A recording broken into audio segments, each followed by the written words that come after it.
The High Representative has called, in light of the extremely worrying violence and escalation of violence in Gaza, around Gaza, in Israel and Occupied Palestinian Territory, for extraordinary meeting of foreign ministers to discuss exactly how best the EU can contribute to diffusing the tensions, stop the escalation and stop the ongoing violence.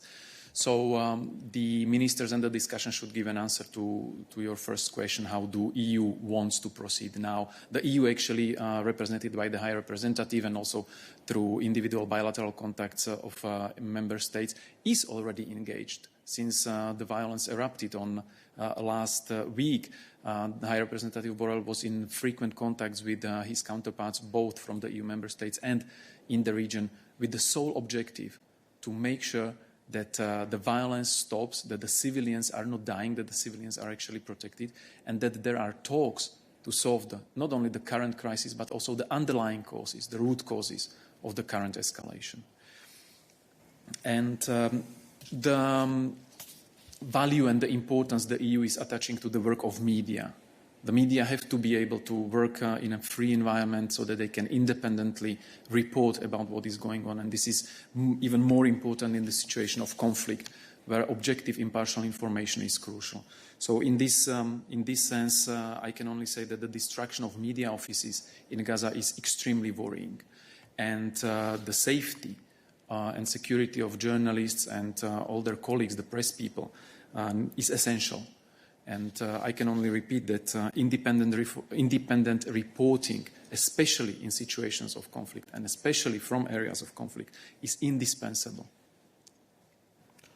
It's not that the meeting of the foreign ministers was delayed. I mean, it was called at the earliest available opportunity. You know that we had a regular FAC on last Monday, where the situation, especially in East Jerusalem, was discussed, because at that time there was still no this escalation in and around Gaza. But when things escalated, immediately the European Union, its diplomacy, be it the High Representative, our delegations on the ground, or the individual member states of the EU, got into work and reached out to partners in order to see how we can diffuse, how we can contribute to stopping this very dangerous and worrying escalation of violence, which unfortunately brings further destruction on both sides, and toll of human life. And the casualties are unacceptable. I mean, even one person killed is unacceptable. Even one human life lost is unacceptable. That's why all the efforts are focused on stopping the violence, de-escalating, and finding a sustainable solution also to the underlying causes which are behind this recent confrontation. It's not the first confrontation of this kind. The extent is different, of course, right now. So it's not a delayed meeting. It was called as soon as it was obvious that it will be possible for all the ministers to participate. So I think it's extraordinary meeting of the ministers by video conference. And as I said, given the circumstances, it was called for very quickly. On the Twitter discussions, you know, like Twitter is a free space, basically, so people can say whatever they want in their reactions and in their comments. I don't think the EAS has means to influence what people write. So that would be maybe something for Twitter. But of course, we are aware what is the attitude, or what is the opinion of our public, the public in the European member state, and that's why the representatives of the European public, the ministers of foreign affairs in this case, are trying very hard to deal with the situation and find a best possible contribution by the EU to de-escalate and to stop the violence. And I think that's it. I can only repeat that, of course, I mean, the casualties are unacceptable. Every single life, human life lost is a tragedy, and it's unacceptable. And our effort is to contribute with our efforts, diplomatic efforts, first of all, working with partners to stop the escalation, to stop the violence, because the only ones who are paying the highest price for it are mostly civilians on both sides. Thank you. I believe on your question related to the comments on the Twitter account, comments which I have not seen, but you know, the proposals and the legislation, the proposals that have been made by the Commission, and the legislation which is already in place. This is more a file which is followed by Johannes, so you can get in touch with him directly to get answers on these questions.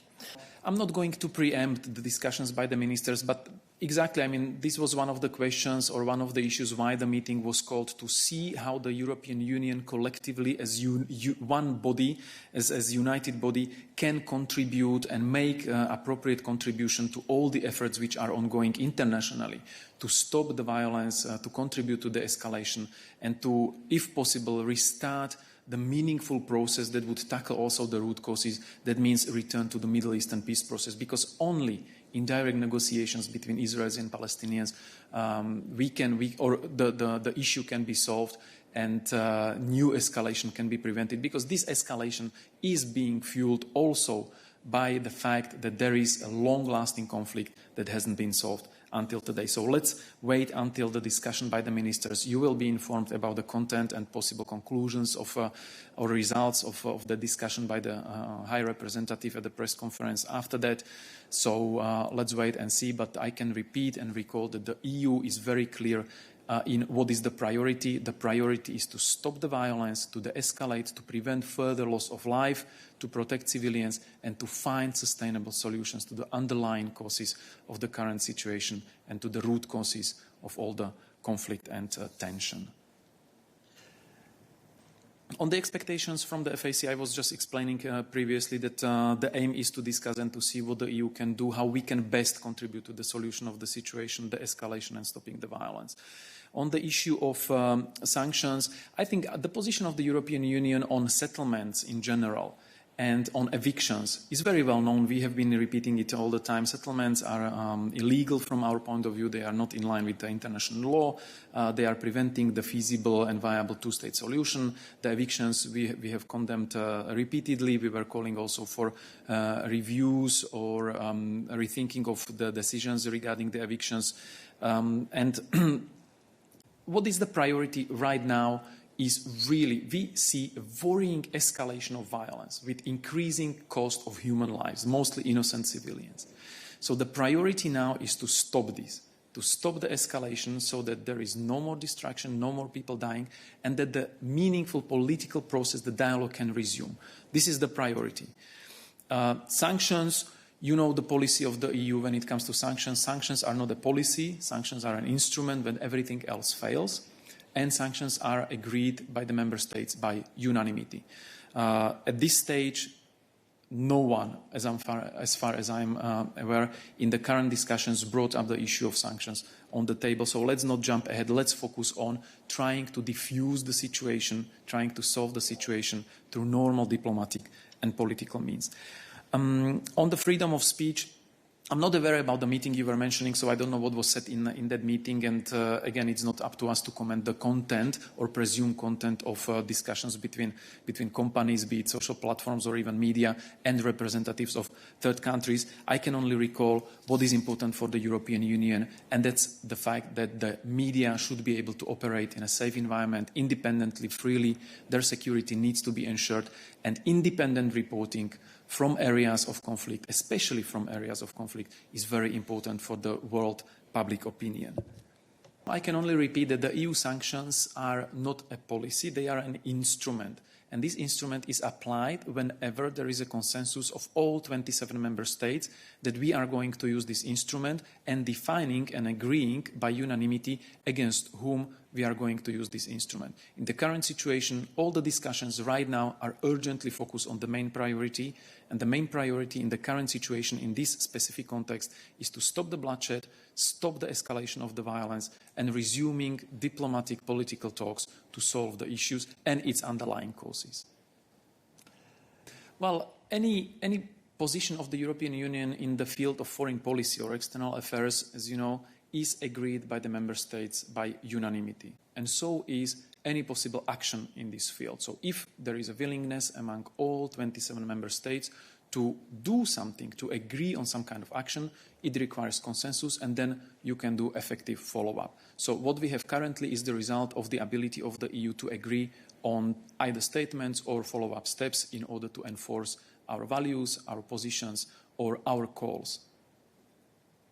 I don't really see the link between the two events you are mentioning. The ongoing talks regarding the nuclear agreement with Iran are talks among the participants of the JCPOA, and they chose Vienna as the place to do it. The JCPOA is not an accord that would have Austria as a part of it. So Austria is lending a place, a venue for these talks to be advanced, and there is absolutely no relation to the Middle Eastern conflict or to what we are seeing right now in and around Gaza and Israel. With the ongoing talks on JCPOA, which is one particular problem of Iranian nuclear program.